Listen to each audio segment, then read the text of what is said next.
Graça e paz, povo de Deus! Gente, eu estou aqui mais uma vez no canal Renovo da Palavra, como sempre, gravando um vídeo, buscando esclarecer um pouco mais da escatologia bíblica.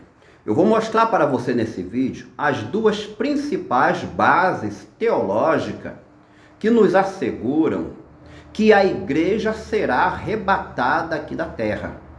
Então, te convido, fica comigo até o final desse vídeo. E se você gostar dele, deixa o seu joinha para que o YouTube possa recomendar para outras pessoas. Eu sou o irmão Gedilson Gomes e você é muito bem-vindo aqui no nosso canal.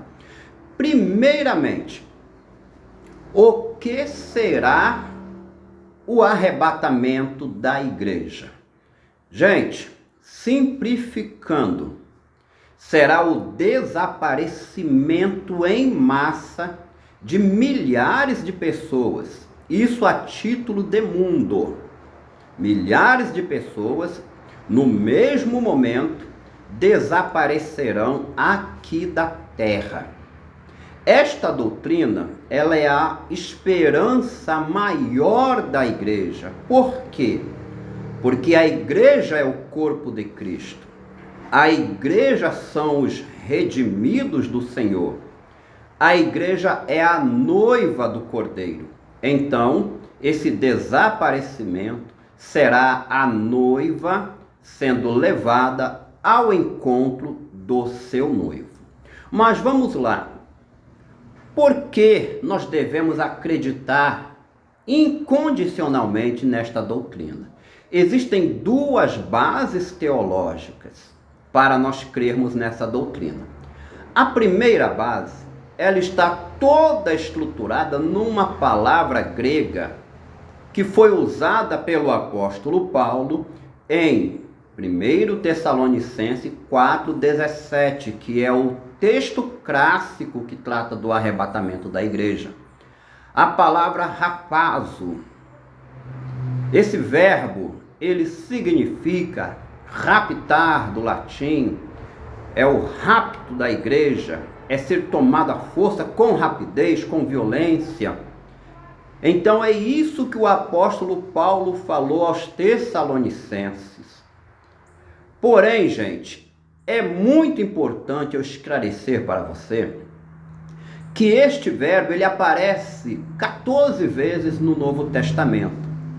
Mas não são em todos os contextos que rapazo está relacionado ao arrebatamento escatológico. Quer ver só? Eu vou te dar um outro exemplo, onde também foi empregado o verbo rapazo. Porém, neste exemplo, nós vamos ter uma ideia melhor de como será o arrebatamento, ok? Em Atos dos Apóstolos, capítulo 8, versículos 39 e 40, ali aparece o caso de Filipe batizando o eunuco. Lucas escreveu que após o batismo do eunuco, o Espírito do Senhor arrebatou Filipe, ou seja, rapazo. Filipe foi arrebatado de Azoto até Jerusalém, cerca, gente, de 63 quilômetros de distância. De forma sobrenatural, Filipe desapareceu diante dos olhos do eunuco. Mas esse texto não é uma estrutura, uma base para o arrebatamento da igreja. Por quê? Porque o arrebatamento não será unitário, será coletivo. E Filipe desapareceu de um lugar aqui da terra e apareceu em outro, ainda aqui na terra. Então isso não serve como base teológica para falarmos sobre o arrebatamento da igreja. Qual é a diferença? A diferença é que o arrebatamento da igreja, ele será coletivo. Todos os santos desaparecerão aqui da terra, da esfera humana, e aparecerão entre nuvens, porém, já numa dimensão espiritual, sobrenatural, para encontrar-se com Jesus nas alturas. Oh, que maravilha! Mas a segunda base Nós precisamos de uma segunda base. Por qual motivo? Porque o verbo, gente, rapazo, ele só aparece uma vez na Bíblia, se referindo ao arrebatamento da igreja. É o texto clássico de 1 Tessalonicenses 4,17. Por esse motivo, tem até alguns teólogos, posso dizer teólogos moderninhos, né?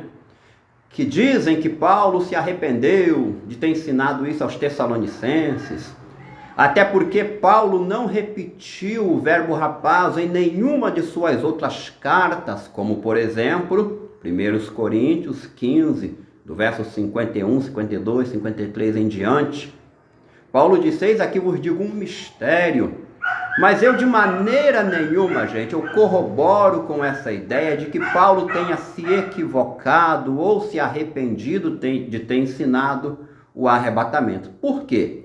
Porque eu creio incondicionalmente na canonicidade das palavras do apóstolo Paulo e na canonicidade de toda a Bíblia que nós temos em mãos. Mas vamos lá então, qual é o segundo texto que estrutura, que nos dá base para pregarmos e ensinarmos que um dia a igreja será arrebatada? Nós precisamos de um segundo texto, sabe por quê? Porque não podemos fundamentar uma doutrina com base num versículo só. Isso é teologia. Isso é chamado de texto isolado. Isso é chamado até de forma pejorativa de teologia de um versículo só. Mas um segundo texto está na carta de Paulo aos Tessalonicenses, logo no capítulo 2, versículo 1. Olha o que Paulo escreveu. Ora, irmãos, rogamo-vos pela vinda de nosso Senhor Jesus Cristo e pela nossa reunião com Ele. A palavra reunião, no original grego, é episunagoge. Episunagoge. Esta mesma palavra foi usada pelo escritor aos Hebreus, lá no capítulo 10, versículo 25, onde ele disse assim: e não deixando a vossa congregação, episunagoge, como é o costume de alguns, ainda mais que aquele grande dia se aproxima. Esta palavra, gente, Paulo usou em 2 Tessalonicenses 2, versículo 1. Literalmente, episunagoge quer dizer reunião. Paulo está falando que haverá um encontro do corpo de Cristo, dos redimidos, dos salvos. Haverá uma reunião da noiva do Cordeiro com o Cordeiro. Isso aqui, gente, será lá nas nuvens. Isso aqui não cabe aquela ideia de destruição de Jerusalém com a fuga para os montes. Não cabe preterismo aqui, porque Paulo está tratando de forma literal. Ele está dizendo que pessoas em uma determinada ocasião vão se reunir literalmente, apesar de ser no âmbito espiritual, mas vão estar pessoalmente com Jesus lá nas nuvens. Então, sem medo de errar, nós podemos pregar e ensinar e estruturarmos a doutrina do arrebatamento da igreja. Essa estruturação segue-se agora através das inferências que nós temos em outros textos. Essa estruturação segue através das tipologias, ou seja, eventos do Antigo Testamento, que prefiguraram realidades que se manifestam no Novo Testamento. Esta estruturação segue-se através de arquétipos. Enfim, toda a doutrina pode ser fundamentada porque tem base teológica para isso. Isso nos traz alegria. Nós temos aqui a certeza absoluta de que um dia a igreja será arrebatada.